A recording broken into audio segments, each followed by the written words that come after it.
Good evening, everyone. I'd like to welcome you all to this evening's presentation. I'll hand over to Phil Frost and John Diakopoulos, who will be hosting the evening, and welcome to Sean. I hope you enjoy the event. Thanks, Francis, and welcome everyone to another one of the Royal Sydney Yacht Squadron Speaker Series. You might recall, those of you who've been following us, a few months ago, we had a series which we called My Best Day and My Worst Day Sailing. And Sean came along and had a chat. And I think in part of the conversation, in introducing Sean, I said he had an addiction. And it was an addiction to old boats and old wooden boats in particular. Anyway, that got us thinking about what would be a new subject and an interesting one for us all to get together and talk about. And Sean's kindly agreed to have a chat about the restoration of old wooden boats, and actually who better in Australia to do that.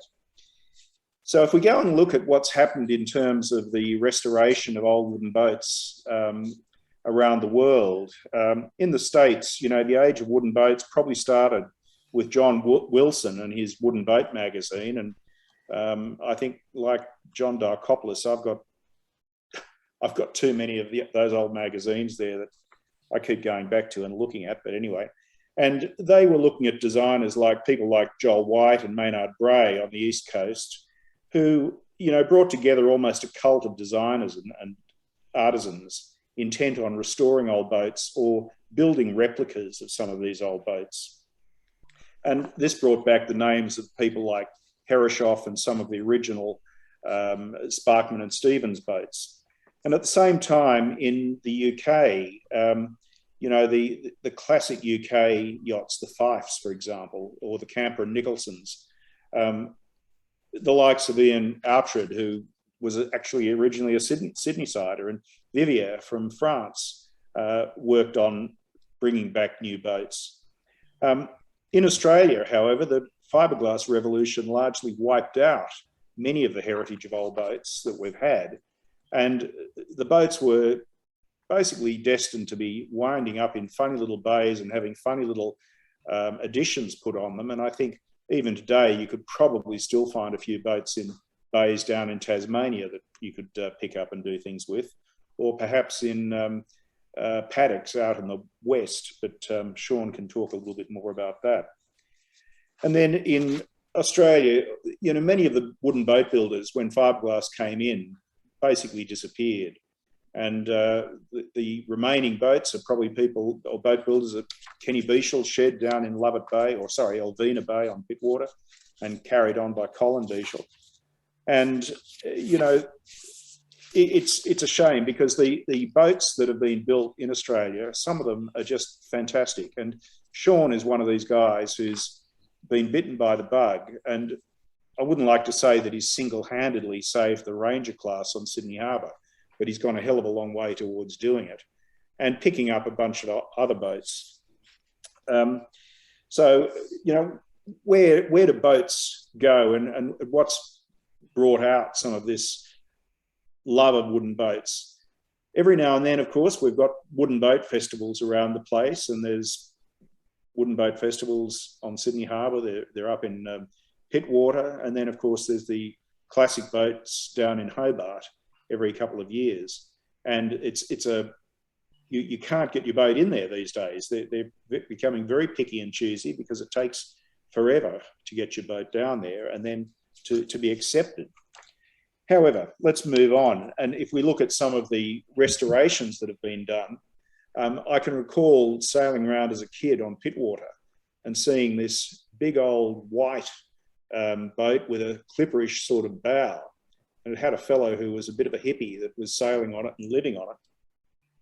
And I subsequently found out that that was Sayonara, of the Sayonara Cup fame. She eventually got picked up and taken to Melbourne and completely restored. Brilliant looking thing. And then Waitangi got done by the same people. If we look closer afield, more recently, you know, Nicole Shrimpton has picked up Defiance. Now, Defiance was a boat that I sailed on as a kid when she was owned by Anne and Alan Hines, and have spent many years sailing on her and learning how to sail a 50-foot 8 metre around Broken Bay and Cowan Creek without an engine, sailing to the mooring, sailing off the anchor, learning how to handle boats. But she's now been beautifully restored. And if anyone's had a close look at her down at the squadron, she's a classic. And Colin's done a hell of a lot of that work. And then the old Albert 8-metre called Norn. True name was Varg, and she was brought out here by Lord Stonovan, apparently, when he was governor. And she was, well, effectively a wreck. She was built from the keel back up in Tasmania and recently sold into Norway, I believe. But a beautiful bit of restoration. Anyway, with all of these boats that have been picked up, you know, the person that's been behind many boats has been Sean. And he's played with the Rangers. He's played with the likes of this boat you can see in front of you now, Olive May, which is an old Escoloper originally from down in Tasmania. And I've been on board her and just been amazed at the beauty of the work. And then the Rosman Fairies, you know, radar, etc. So this man has done a hell of a lot. So can I hand over to John Diakopoulos, and he's going to ask a series of questions and start the conversation. I'll chime in as we need to. But Sean, thank you for coming along again. And John, take it over. Thanks very much, Phil, and welcome, Sean. How you find time to do all this, I'm not quite sure. And at the same time, you also do a whole pile of pro bono work for the museum. That's the Sydney Maritime Museum, and I thank you for that. But I really admire the effort that you put into this restoration business. And I'd like to walk through with you some of the restorations that you've been involved with. And I'd like to start off with the one that is probably closest to you from a family point of view, and that is the Ranger Vagrant. If you wouldn't mind walking us through that. She's a Cliff Gale design, built 1936, I think. Is that right? Yes, that's correct, John. She was actually built at Drummoyne and built as a centreboarder, both Ranger and Vagrant, with the two only of the 24-foot Ranger types that were built with centreboards, built by Chapman of Drummoyne, and actually built by the then illustrator for the Woman's Weekly magazine. He also lived in the same street in Mossman that AC Barber lived in, the Clarks lived in, and Cliff Gale lived in. So I think they all must have met down the local park and had a bit of a chat about what they were going to do next. So must have been quite an enclave down there. For sure. And Vagrant reputably was a very expensive build. She costs £600 to build, which at the time you could actually buy a nice home in Mossman for £600 apparently. A little unusual in that she was completely copper-sheaved as well, which in latter years would really be her saving grace. So what I believe from Bill Gale, Ranger was built as a centreboarder with a lugsail, really as an idea that Cliff could sail it easily on his own, and also get the kids onto the beach easily. So Cliff had a few ideas about what he wanted to do with that little cruising boat, but then found himself in a position where the kids were a bit older and didn't necessarily want to go to the beach anymore. And at the same time, he was in a bit of conflict in that he had been helming the Josephine at the Royal Sydney Yacht Squadron, and found himself in a position where the owner no longer required his services, even though he was a complete amateur, of course. So he decided then to look at Ranger to race, fitted a full keel, which Big Hoyle did, and Ranger Vagrant followed suit. So they both end up fixed keels, and all the Ranger types after that the same. And that was about at the same time. Was that after the war or before the war, you know? That was after the war, yeah. So Vagrant, actually recently, my good mate Peter Inchbold always thought that the 112 number was something to do with her naval service. She was a naval auxiliary vessel during the Second World War, and her number was 122. So she was handed over by Mills as a harbour patrol boat had the rig pulled out and had a small gun fitted to the bow there for a while.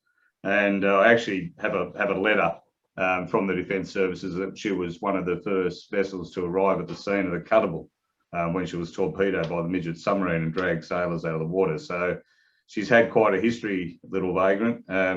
For sure, the most influential boat in my life, not only as far as, yes, it was my dad's boat, and it was the first boat that he owned as a family boat after he returned from Vietnam.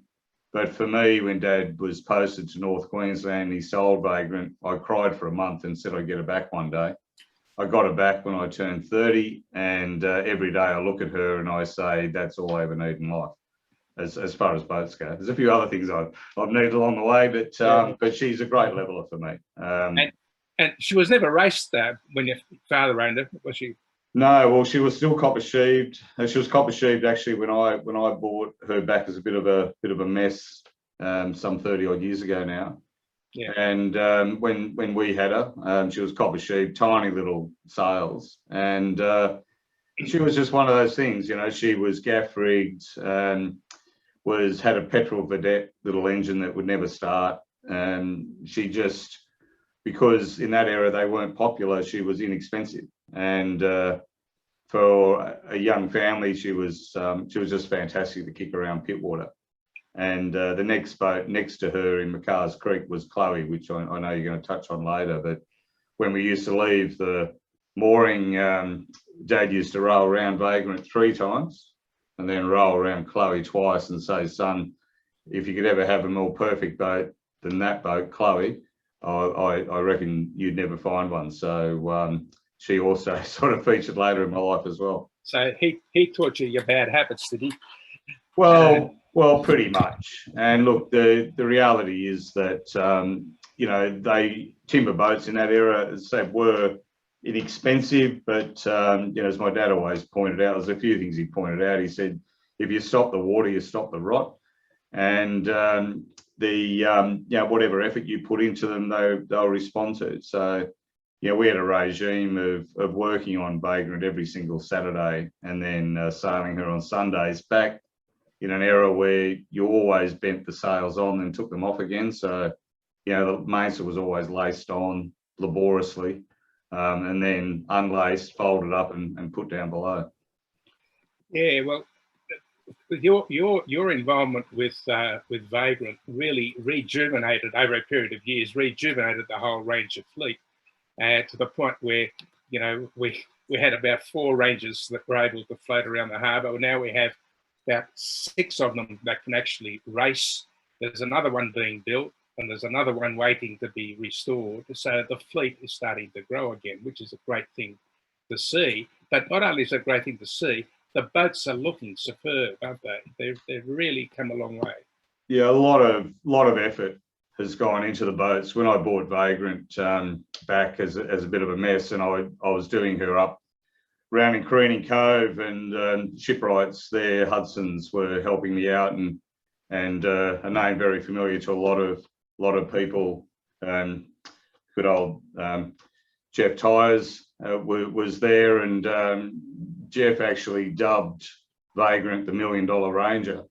And to the extent that I'd taken all the internal ballast out and I had it sitting on the wharf and got some white epoxy paint and painted all the lead in gloss white paint and left them there overnight. And as most people would remember back in those days, Jeff would work very long hours into the night. And I remember returning in the morning and looking at all these gold bars sitting out on the wharf, and Tyers had some gold leaf left over from an organ that he was painting at the time, and he'd actually put gold leaf all over the internal lead ballast, and he said to me, that's very fitting for the $1 Million Ranger.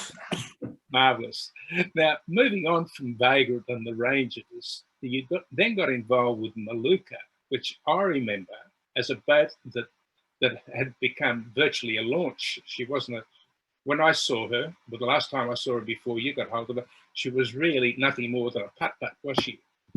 Yeah, her keel had been broken away, and she worked as a shark net contractor with Sil Rowe for some years. So she again had a very varied time. Spent a lot of time at the Royal Motor Yacht Club up at the Kringai Chase, and had a cabin actually fitted to her. And she's quite famous up there because she belonged to the Commodore there for some time. So she was a bit of a motor launch. And when I got her, she had no keel, a lot of rib damage, and needed quite a bit of restoration. And really for me, as timber boats have done for me, she rekindled my passion back into sailing as far as ocean racing went, because I read about the Clark brothers sailing her in the Sydney Hobart, or not in the race, but to Hobart 10 years prior to the first Sydney Hobart. And I just thought, can I do that? And my foray into super maxis had fully disenfranchised me with push button sailing. So I just thought that we'd fly under the radar and see if we could restore her and actually get her eligible to do the Sydney Hobart race. Which we did in 2006. Sorry? It was virtually a rebuild. Yeah. Well, we kept all her original Huon pine planking, replaced every rib and every fastening to be compliant. She actually looks quite sweet in that shot there. To be compliant in the for Category 1 offshore racing, the cockpit was just far too large. So the cockpit was had it. So we actually, instead of having a sunken cockpit, we made the cockpit same height as the side deck all the way through, which enabled us, and moved the raised deck aft 400 mil. That reduced the actual cockpit volume, but gave us 2 9-foot berths, quarter berths inside. So it worked very well in our favour to actually get the boat compliant to Cat 1.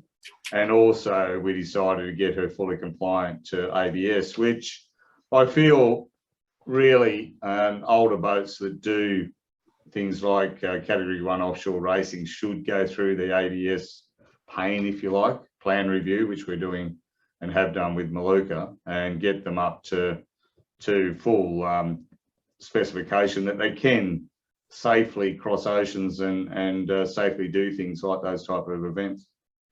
Yeah, does she carry more sail now than what she did originally? Do you know? Well, yes, she does a little. Again, we had not a clean sheet of paper, but she with no actual deadwood keel and a lot of internal ballast. I made the decision to take the draft down 6 inches and take the rig up 18 inches. I'll use feet and inches given that the era that she was designed. And I read a lot of the Clark brothers journals, which Bill Gale had given to the Sydney Heritage Fleet. And I read a lot about them struggling with a lot of lee helm in adverse conditions. So hence, like that shot going around the iron pot shows, I fitted a cutter rig to her so that we could suitably reef down and as I've had to do a few times, suitably heave to really efficiently. And the cutter rig has allowed us to do that. Right. And she's down at Port Huon at the moment, isn't she? She is, and unfortunately, she's entered in the race, in the Sydney Hobart race this year by my son. He wanted to do the race and cut away from his old man on the bigger boat. And he had entered her, but expected the old man to go and pick it up and sail it back for him, which I was obviously keen to do. She's sort of trapped in COVID world, unfortunately, and we can't get to her. We looked at relocating one of the Rosman Fairies down to Port Huon. And we looked at doing a ship-to-ship transfer, and we got clearance to do that as long as we didn't step foot on shore. And it was just a little logistically difficult to do that and have Maluka set up. So she's in Port Huon. And look, I cast around my now adult children with Kath. We raised our kids on Vagrant, and which, you know, like my dad did with me, and we just looked for something with a bit more headroom. And Maluka was sitting up the river for years, and you know, I continually chipped away at Warwick Thompson, and finally he gave in 2005, and with a little bit of prodding from Bill Gale. And for me, she was really a means to an end. Do the Sydney Hobart race, have her down in Port Huon as the ideal Tasmanian cruising boat. Just a great little cruising boat, yeah. We did the East Coast together. We did. Yeah, we did. Remember? I think you taught my son how to not only catch a flathead, but to do the fillet, etc. That's right. And at the same time as you got involved with Maluka, I think Bill Gale introduced you to Rana, did he not? Rana was a little earlier. And look, you know, you've listed some boats here, and look, I will confess I do have over 30 wooden boats, but the Rana project was extended over from like 1993 through to, which was the year of Pete, my son's birth, all the way through to when he finished his apprenticeship and he took the boat on. So she was sitting at the back of a person's property out the back of Windsor. And I went up and had a look at her, and I had zero interest at all initially because I thought she was a plank on edge era, which is sort of the late sort of 1800s, 1890s. There's a lot of plank on edge boats, Akarana style vessel. And I just had little interest on something that was so narrow and would fall over. So I looked at her from the bow and I thought, oh, she's a plank on edge, but I'm not interested. Then I walked around her transom, which you can see the shot there, and I looked at how she flared out and her unusual shape, and I thought, wow, this is quite an interesting yacht. So I took her on. She was actually gifted to me by the then owner, and I took her on and chipped away for many years. And right at the end of my son's apprenticeship, I said, Pete, I've got a present for you for both your 21st birthday and the end of your apprenticeship. Here's Rana. And he said, oh, what's second prize, Dad? So he took it on. At the time, couldn't see you know what I saw in it, but now that he's sailing it, he's totally fallen in love with it. And the great thing about that, it was one that I could actually give away, Johnny. Yeah, it is. Like I'm planning to with a few others. But it's just a marvellous boat, really. It's come up very, very well. And Peter's. Yeah, look, I've been incredibly fortunate to fall in love with unusual boats with history. It's a bit of a cliche to say that they've found me, and I do believe they have. Again, Rana's just got an amazing history. You know, built by Holmes out of Cowrie, which he loved building boats out of Cowrie. So she's built out of amazing material. Again, designed by AC Barber and built for Dick Down, who was the longest serving Commodore of the Sydney Amateur Sailing Club. You know, that era, he introduced the A numbers to the club. And in those days, he wanted the highest number, so he went with A20. And Cliff Gale at the time had A19, which now we race with on Maluka. Yeah, excellent, marvellous. And then at the same time, or roughly the same time, I'm not sure how you took all these boats on at the same time, but you got Chloe as well, didn't you? Yeah, well, Chloe came into my life after we completed the 2006 Sydney Hobart race in Maluka, and I had a bit of a fever to again look farther afield and maybe something a little larger. And then Chloe just appeared in the back of the Afloat magazine, and I rang up L'Amour's on a Friday afternoon, and they said, "Oh, look, Sean, she's a real mess. She won't be as you remember as a kid." They said, "Look, she's pretty much original down below, but you know, she's a bit of a mess." So they allowed me to have a look on the Friday afternoon, and I went down below, and yeah, she was untouched. A lot of electrolytic rot in the keelson because she has an iron keel, iron cast keel, and a fully functional Perkins 418 engine in it. Anyway, she hadn't been off the mooring for some time, and the couple that had owned her, which I always call them the old people, but I think they're actually younger than I am now when I was a kid. They had gifted her to a local shipwright who was quite ill, and his daughter was sort of lumbered with having to sell the boat, which she was quite upset about. She's actually moved next to Chloe. She's moved to Jeeveston in Tasmania. So, and she said she moved down there because she wanted to see the boat sail again. So that's the effect that these boats can have on some people.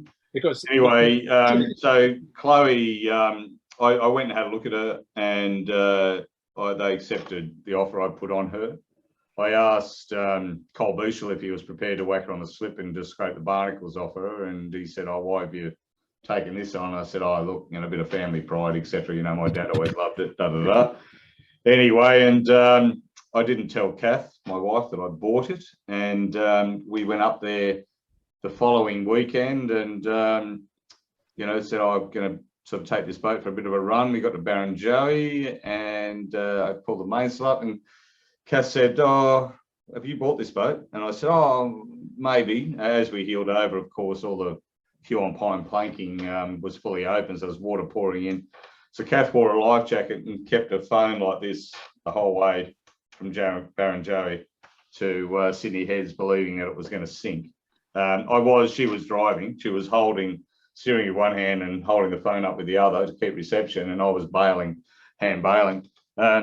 But that's actually the only time I've ever sailed, Chloe. That was, you know, way back in 2007, and we had a haulage stock for quite a while with a plan to do a similar restoration, what we did with Maluka. But then in the end, I thought, well, you know, maybe what I should do is send her down to Dean Marks and the boys at the Port Huon yard and do her up, because we'd just about finished Olive May at that stage.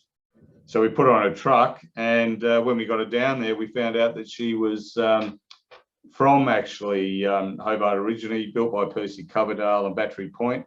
And after Percy sold it, he sold it to a local farmer in Jewston. So that's where she is now. So again, like how these boats connect people and have connected me with other people has been more than just the boat restorations. It's been a very special part of the journeys. Was she also designed by Coverdale? Yeah, she was built by Coverdale for his own use. Again, 1936, same time as Vagrant, but completely Huon pine.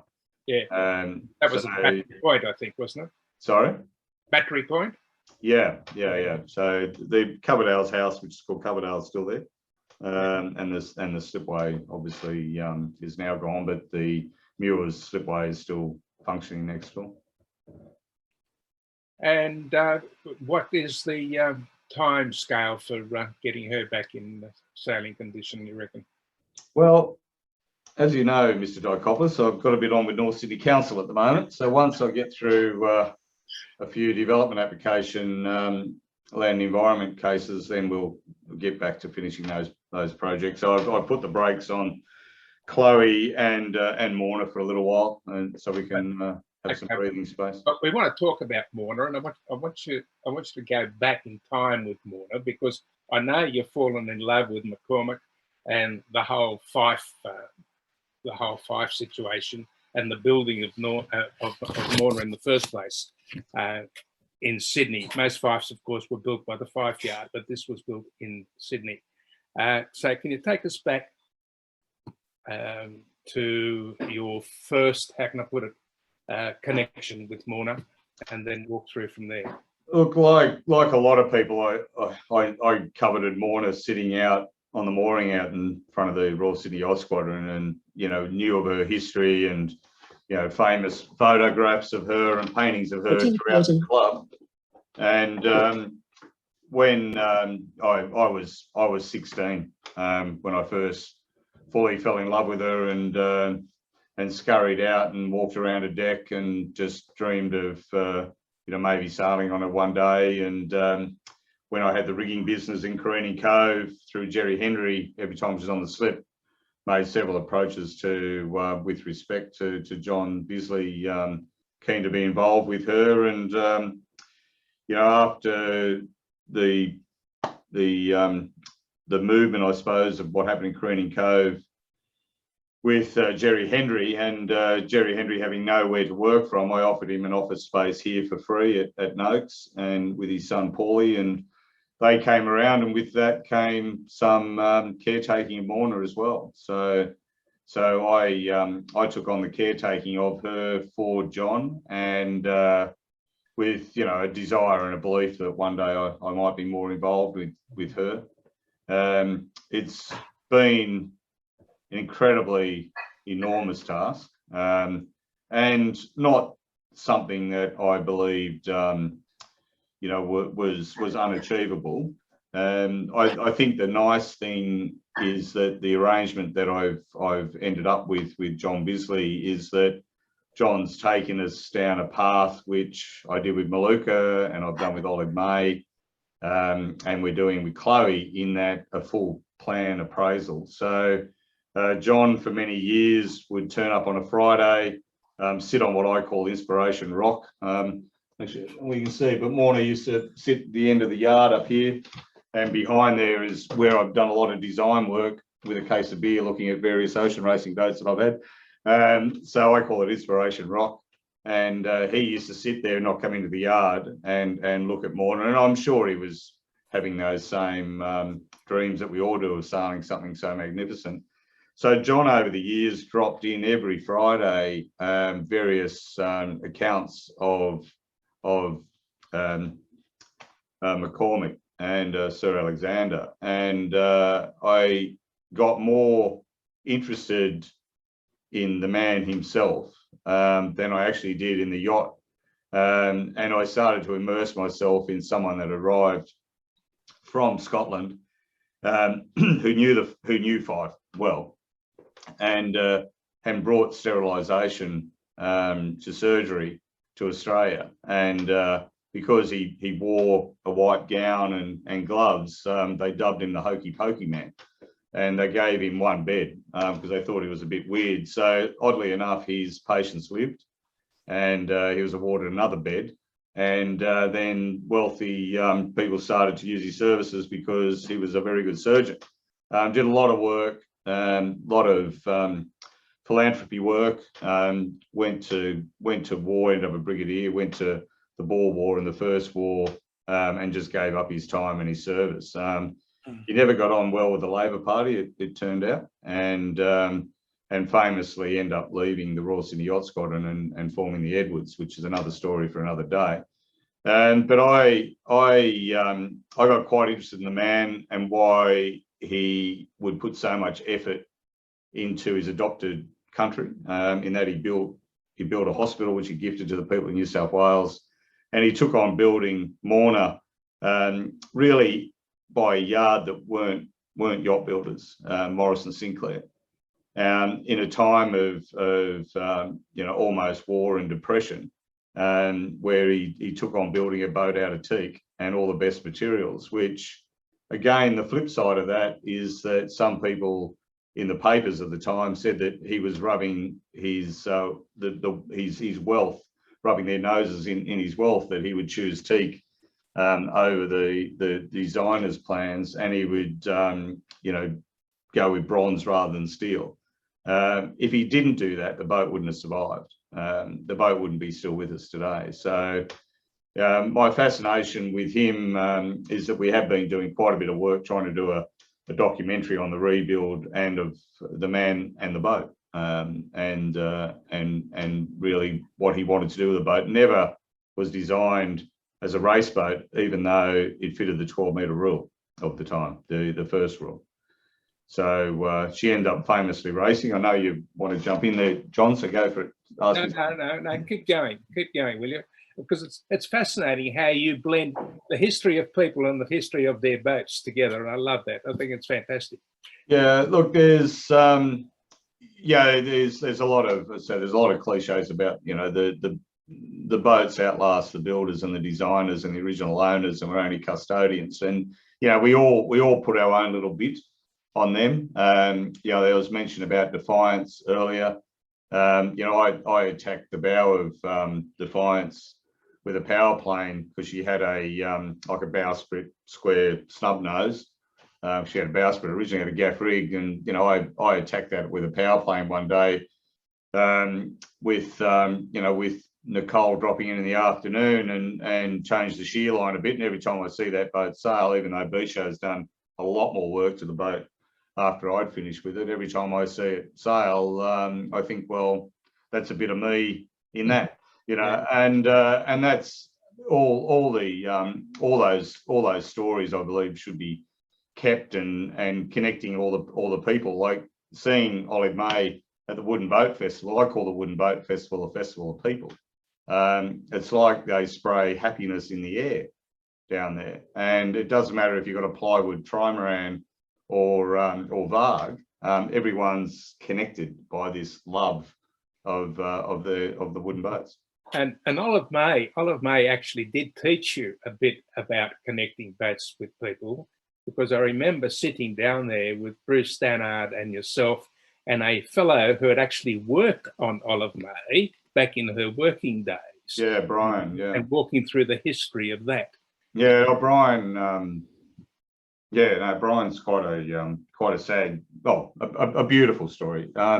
He got kicked out of home when he was 12, and was picked up by the Appleton family. And they say there's been more scallops over Olive's deck than any other boat in history in Tasmania, because the Appletons just worked really hard. So they picked up this 12-year-old street kid, Brian, whom you've met, and Brian had to sleep in the forecastle. And when he was 20, he asked the Appletons, could he raise the foredeck? Could he raise it so there was a bit more area to sleep? And they said, as long as you do it in your own time, lad.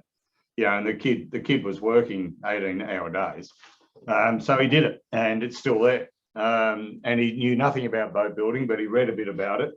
And basically, what he did was he used sawn frames, and he put them on top of the original, what was the deck clamp. Just put sawn frames on top of it, fastened it. Found some celery top and just extended the planking round and put a fitted, basically dropped an apron in and put a stem on top of that. And all that's there. I haven't changed any of that because it's so important to keep that connection. Brian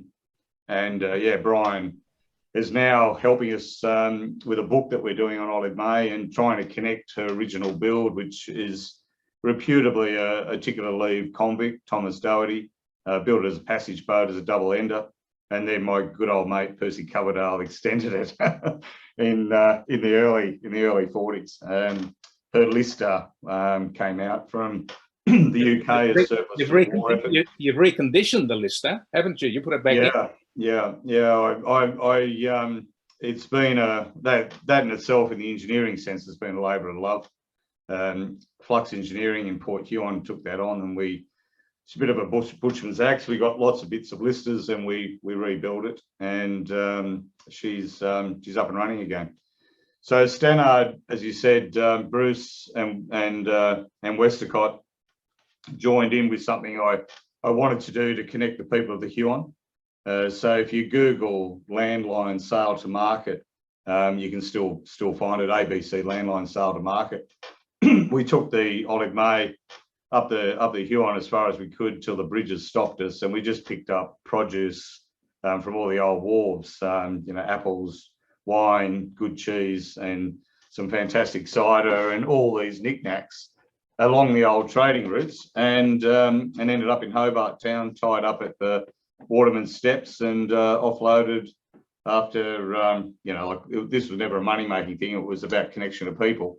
After getting a day licence, a hawker's licence, a council this and all this stuff, we managed to sell it and just do a wonderful story. And both Stannard and Westacott, arguably two of Australia's best producers, came along for the ride. I contacted the ABC and I said, look, the light's pretty good at the moment. I'd like to shoot this thing. And they said, look, we've got no money. And I said, well, if I put up your film crew in the pub and we run them up each day and we feed and water you, will you do it? And they said, look, we still need a bit of freight. And in the end, I think the ABC did all right out of it. The filmmaker did very well. He got a bit of a gong at the Cannes, whichever way you say it, film festival about his cinematography. So I was right about one thing: the light, the early, sort of late spring, early winter light in Tasmania is just to die for. So that trip, and a lot of people turned up and shook hands that hadn't seen each other for 2 decades. So again, the connection of people to the boats, and they're attracted by the boat. The old boat working again. Absolutely great story. The Olive May. Is she Huon Pine, by the way? Yeah, she's Huon, and really, really unusual. Again, a fascination. Another great mate of mine, John Crawford, and I were going down the Dover pub, and this is southern Tassie, even further southern Tassie, middle of winter this time, and there was snow on the peak of the Hearts and Dover pub there, and Olive May sitting like a postcard right in the middle of Port Esperance. And I said to Crawford, I said, "Oh, you and I should own that boat." He said, "Yeah, you get it, mate, and I'll be in it with you." He spent a bit of time on it, but he didn't go that extra yard. So we saw it down there, and you know, I was fascinated just by her construction. Really, it's being carvel and clinker planking was just something I'd never seen, and it's Thomas O'Doherty being from Northern Ireland. It's just that connection of what worked, what they learnt from the Norsemen that came over, and what they liked in the carvel construction. And I suppose being Irish, they put them both together, and we ended up with this clinker carvel construction. We took all the concrete out of a bilge, and when I was growing up, it was sort of one of those things that, you know, it was seen as older boats, you know, why people put concrete in them must have been because they didn't have money to do something better in lining. But as it works out, the concrete and the lime within the concrete actually preserves old timber boats really well. My old ferry radar has concrete in the bilge as well, and I haven't touched it. With Olive, I was concerned what was going on because she's batten seams. That's where the two planks come together, and there's a seam that runs along, a batten that runs along that seam. Very intricate. A lot of small boats are done that way. Batten seam and clinker. And then when we took all the concrete out of the inside of her, between each batten, there's a little, what we call a little intercostal frame as well that marries up to each rib, like a little 4.5 stringer. Absolutely incredibly fascinating. So it was like an archaeological dig when we got the concrete out. The concrete was very sand rich, if you like, so it broke away very easily. But we did get down to using a toothbrush right down to the end. Took a whole lot of photos and took it to David Payne when he was with the National Maritime Museum, and I said, look, I'm not going to put anything over this, and I want to leave it so people can appreciate it. So the way we've redone the engine room of her is that you could actually sit in the little wheelhouse, dangle your feet over the engine, then slide away some Huon pine grating. You can see all the engine and all these little intercostal frames, which is quite amazing. And then you go up for it, of course, and then you've got old Brian the fisherman's work, so he could get some headroom, so he could get a decent night's sleep. It's just a great boat to spend time on, actually. Now, I'm going to take you away from Hobart for the moment and back to Sydney, because one of your other projects which I'm really in love with is Vanity, the Ranger that you actually built from scratch. And I think it's one of the nicest boats I've ever sailed, in fact, even if it is a 70-year-old design and gaff rig. It's fantastic. You built her with strip planking, I think. Yeah, look, she's built out of Douglas Fir, Oregon, on 18-inch centres with laminated ring frames. You know, really, you could drop her from the top of Centre Point Tower, that boat. She's biffo. She's very strong. Inside, she just looks absolutely like a timber vessel. She's clear finished. We did sheave the outside of her. At the time, I really wanted to get to the bottom of the whole Ranger mystery. You know, like, be great if you know, we could wind back time and actually have an interview with Cliff Gale himself. Cliff never imagined, I wouldn't imagine, that things would have grown the way they did and the love for the boats. So when they were originally designed, the Ranger half model, which famously we've seen many times at Sydney Amateur Sailing Club, it was carved by Cliff, and I've got no doubt that Cliff carved that. And then a set of drawings were drawn by AC Barber. I believe Ranger was built to the half model. The timing on the drawing sort of marries in with the actual plans that we have, which became Vagrant and now Vanity. So old Jack Boyle was working at Noakes at the time building clinker dinghies, and I asked Jack if he could take the offsets off the half model and lay them down to full size so that we could then use them for molds to measure every single boat. So we got every boat that we could get hold of. At the time it was Cherub, Ranger, Vagrant and Kilkie. And we brought every single one of those boats out, put them on the hard stand and offered up the molds just to see what was what. And curiously, the actual molds off the half model didn't fit Ranger itself or Cherub. And from what I believe, when Lou Dalboucher went down to Fisher's to get at La Perouse to get Cherub built, he said, I want a boat the same as the same as this half model. And apparently Fisher said, oh, do you want the half model or do you want the same as those frames up there? And he said, what are those frames up there? And he said, well, that's Ranger. He said, because after they took the molds, then between Cliff and Billy Fisher, they decided to change the shape a little bit. So that sort of gave some clues to that part of it. And then, of course, Vagrant was built well in between. She was built in 36. So I can only lament there that the builder, Chapman of Drummoyne, he just wanted a set of plans. So AC Barber drew a set of plans. And what we found was the plans themselves were exactly what Vagrant is, and very similar to Kilkie. So we now had a lineage of boats, two boats that were all but identical, being Ranger and Cherub, and we had Kilkie and Vagrant that were almost identical as well. Now, the main difference between Vagrant and Ranger with the other boats is that around the garboard plank is quite wide because of where the centreboard case used to sit. So it's a little bit different there. So the deadwood's then attached onto that. So I decided that I did feel that Vagrant could have her day against Ranger, and Ranger's very, very, very hard-headed. Like, she's got a lot of weather helm, which for a full-length keel is quite a good thing because it's a bit like a trim tab, if you like. Like, she goes upwind like a witch, that boat. So I made a decision that we would build a Super Ranger, but it would be to the same mold shapes as Vagrant under the water and have the same beam as Ranger above the water and a little more freeboard than Vagrant, so that she was more akin to Ranger. And there's always been a lot of talk about her being built lighter, but she's 7/8 finish, the planking.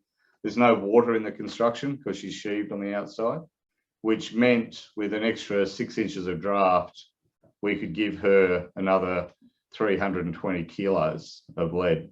So significant amount more lead down lower than the other boats. So in anything over 15 knots, I think any Ranger struggles with it now. She's very fast. She's certainly the fastest of the lot over 15 knots. Okay, one last thing. You've added another one to your list, another restoration in waiting, and that's the Athena. Yeah. I'm glad you put the pronunciation, because I always call it Athena. Athena, it's spelled with an E, but it's Athena. Yeah. Where did you find that? Well, look, again, it's these weird things that happen in life. So the next Ranger in the queue is a Ranger called Penguin. And that was sort of gifted to John Crawford. John Crawford was keen for my son Pete to have a Ranger, and I thought, well, between Maluka, Vagrant, and also now Rana's his boat, it was probably sensible that we found another owner. And without blushing too much, JD, you've helped me a lot over the years and sort of been I see you in that whole angel descending from heaven outfit, mate. You've appeared you've appeared when I've needed you most, and I made the decision that we would do up Penguin for you and gift it to you to come into the fleet with something a little larger than Yarramay, and then you could take the kids away on. And then this Athena appeared, and she appeared in Mossman Bay and was sitting there half sunk with an owner that really wanted to find a home. The Sydney Heritage Fleet wouldn't take it on. And I thought, well, I'll just go around and have a look.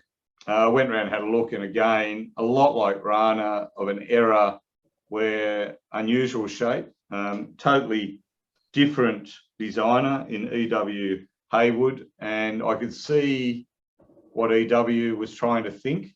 She's quite slab-sided, and but still, you know, got reasonable beam, but very strong in the build section, and still built around that universal rule of 1898.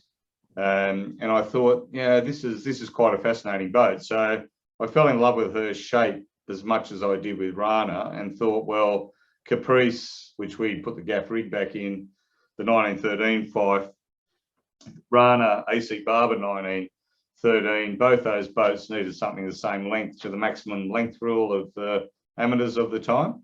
Yeah. So I thought they needed something to race against. So I thought, well, here we go. Let's take this one on. So 1905, yeah, Waddy Ford, built in Berries Bay. And so again, coming home, and I thought, well, probably a more apt boat, given her Greek name, to go to my mate, Johnny Dikopoulos, who tells me that his first boat was the same name. Is that right? Or you? Oh, I had two mocks with the same name. Yeah. So as I say, the connection to people, boats, and the mysterious links somewhat haunt me and connect me with these projects, and give me an excuse, I suppose. You know, like, yeah, it's sort of like, you know, God made me do it. So we've got her in the yard now. She will be converted back to gaff rig. Fortunately, someone came forward with a beautiful little boat, very similar to her, up at Lake Macquarie, with an Oregon mast that they wish to put an aluminum mast in and replace it. So I've swapped that mast with some paint. So that'll be the start of her gaff rig. She doesn't need a lot. She's also built out of Cowrie, it seems, and already sheathed. So being half sunk, so the engine's US, and I don't like the cabin shape, so I can't help myself. We're going to change that. And yeah, hopefully we can get her sailing, you know, before not too long. Sean, if I can jump in here for a bit. We've got some questions that have come in on the Q&A, and I'll throw them at you. Sure. James Litton's asked, when will Morna be sailing again? Yeah, well, the plan, well, I'm not reversing from our plan. The financial burden is quite heavy, as you'd appreciate. The job has not diminished. It's I don't know how many photos you actually have there of her, but we couldn't keep one frame at all. This is one of her better examples of a frame, which goes that way.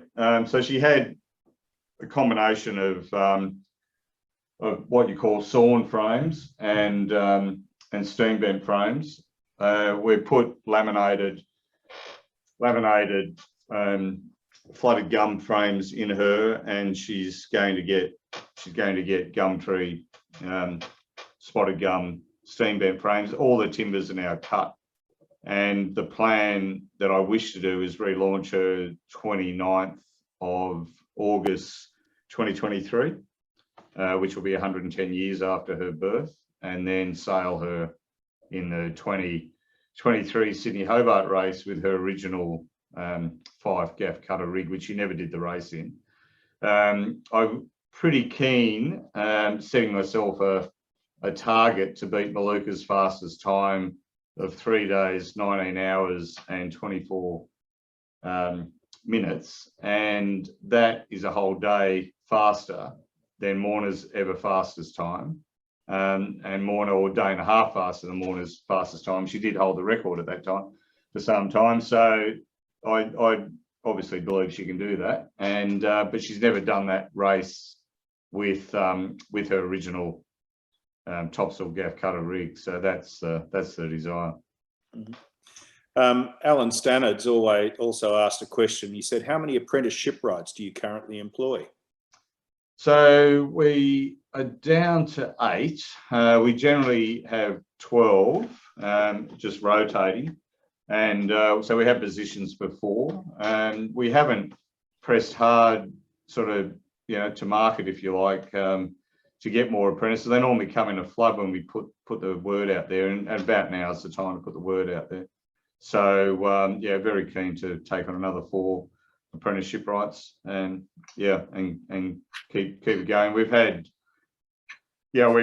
some amazing young men and women come through Noakes, and quite a few of them gone on to their own businesses. And it's one of those things that if they can come through training and end up holding down their own with their own business, I think that's a lot of kudos for their training. There's some tough love still in this business. It's one of those connection, I suppose, to the wooden boat side of things. With apprentices, they need to be able to change a seacock without it leaking to make money, more so than drive a nail, to be honest. Jim Walsh has asked, have you worked on any of the Halversons? Yeah, for my sins, I was actually kicked out of the Halverson Association some years ago when the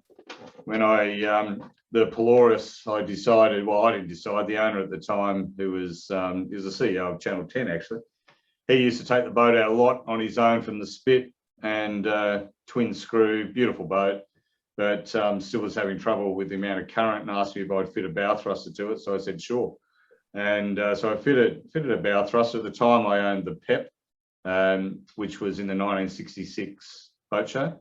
And she was a great boat, the Pep. And so I was a member of the Halverson Association. And after I fitted the bow thruster, I sent a letter asking if I'd like to resign my membership, which I thought, well, that's why you feel about it, sure. And is there an Olive May book going to be available to read at some stage? Yeah, it's not in published form yet. They're still working on it. Andrew Wilson, Tasmanian, has been doing a lot of work, a lot of photographic work, and then having other people put it to words with some of his own words. I've actually asked Andrew to do the lot, photographic, and dig up what we can dig up. There's a lot of conjecture about her original build date, etc. So, and there's 2 coronial reports of her over the years, one from asphyxiation and one supposed drowning, but the Doherty family believe that Thomas was murdered on board. So there's a lot of intrigue, so that we're digging through. So we're working on that at the moment. Yeah.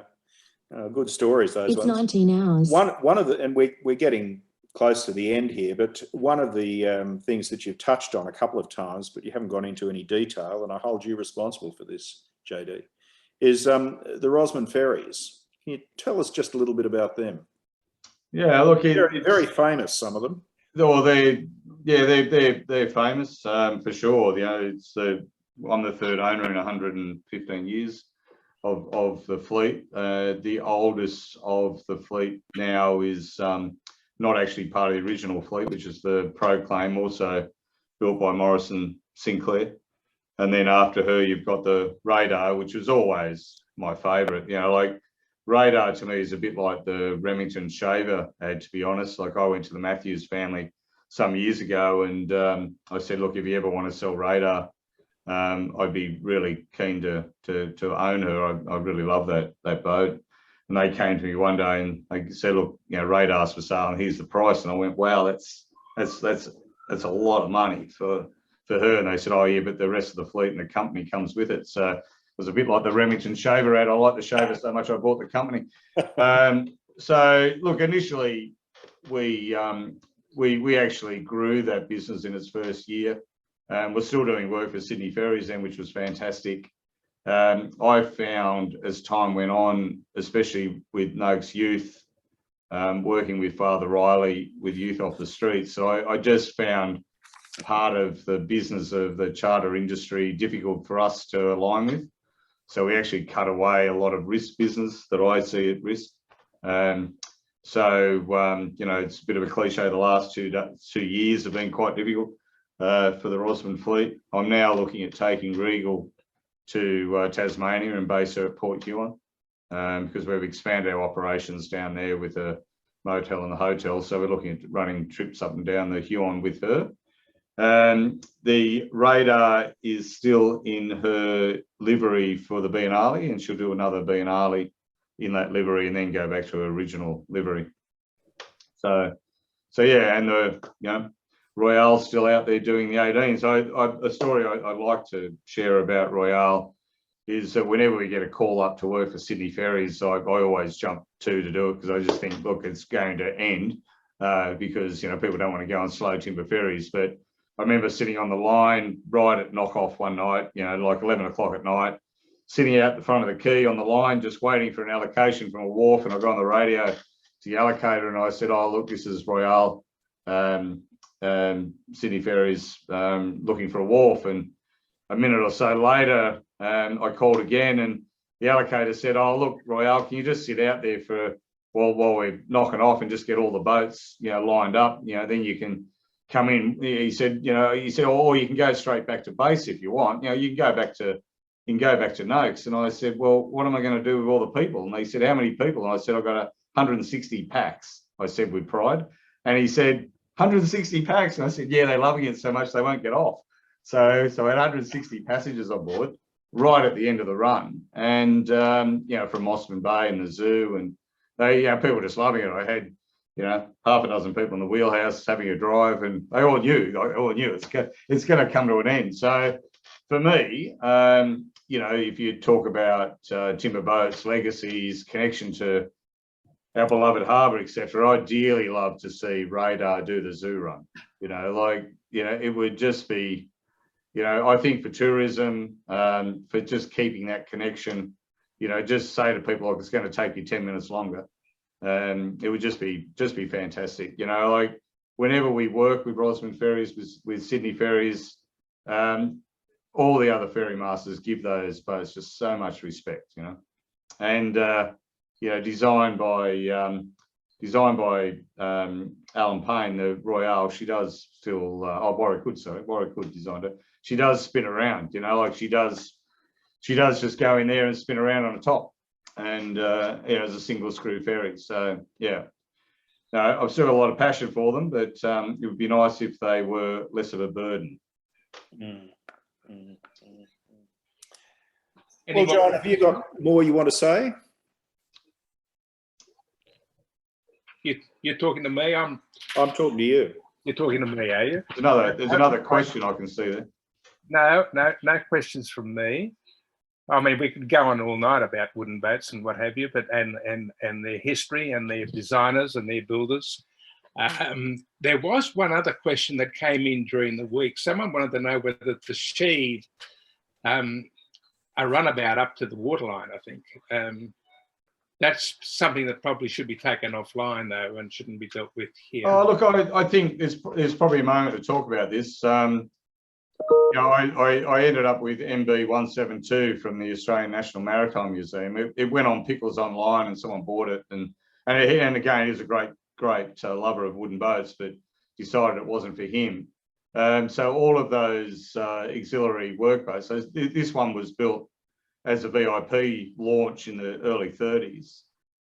So in the 70s, all the Army workboats, as they're known now, people call them auxiliary workboats, all the VIP launches were all sheaved with vinyl ester below the waterline because they were sick of them leaking. So when I got 172, everything under the waterline was intact, and I decided to do an epoxy above the waterline and put it on a truck and send it to Tasmania. I'm putting an electric engine in her and putting her in a solar garage. Again, VIP, what she was built for originally. She served in Darwin during the Second World War as a VIP launch. So she'll be taking, young married couples up and down the Huon with electric power. I'm really curious, as I am with a lot of designer boats, whether I can actually get her completely sustainable off the grid, living in a solar floating garage. Combination of her sheathing has obviously worked. Vagrant sheathed above the waterline only and traditional below the waterline. And again, influence of my father, I was concerned about how much painting I had to do every year above the waterline, seeing how the ranges move. And he just said, oh, look, just look at it as a coat of paint. Now, I did that 30 years ago, and it's just been fine. So, I think the whole sheathing dilemma, if you like, it just got a bad rap from the clinker fishing boats that were done out the front of Doyle's upside down and, end up looking like a pile of whatever over the years. So, it's not a bad way to go, but there is some responsibility that goes with sheathing. It doesn't like water sitting inside it. So there is some responsibility that goes with it. But, if you want more enjoyment out of your timber boat, then it's definitely the way to go. It is less maintenance. Thank you, Sean. No problem. It makes sense too. And also, just to finish off, a lot of the boats that are being restored over in the States, on the east coast of the States, are being sheathed one way or another, aren't they? It mightn't be glass, it might be something else, but they are sheathing.